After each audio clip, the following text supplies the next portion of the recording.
If you've ever been excited to launch or install a game on Steam only to get slapped with a not enough disk space error, don't worry, you're not alone and you're definitely not stuck.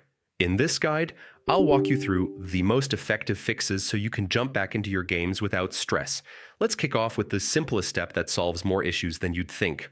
Restart your PC. A fresh boot clears temporary glitches and frees up minor system resources. Once your computer is back on, launch Steam again and check if the error is gone. If it's still there, the next move is to make sure Steam has full access to your system.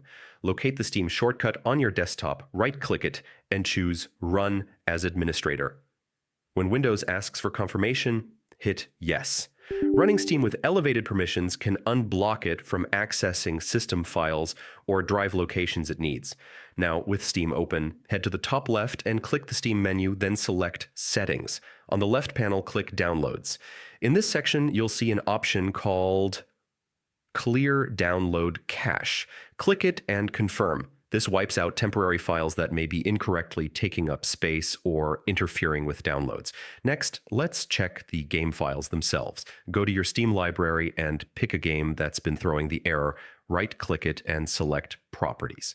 In the window that opens, go to the Installed Files tab. Here you'll find Verify Integrity of Game Files. Click that button and wait as Steam scans for anything corrupted or missing. This process ensures the game isn't demanding space because of broken or duplicated files.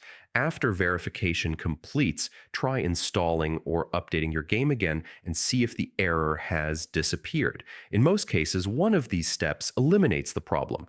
If you're still stuck, it may be worth double-checking your actual free space on the drive you're using or uninstalling programs you no longer need. Large temporary files, unused games, and cluttered downloads folders can sneak up on you quickly. That's it. Quick, effective fixes without any complicated steps. If this helped, stick around for more tutorials like this and feel free to drop your own questions or experiences in the comments. Thanks for watching, and I hope your next game download goes smoothly. Happy gaming!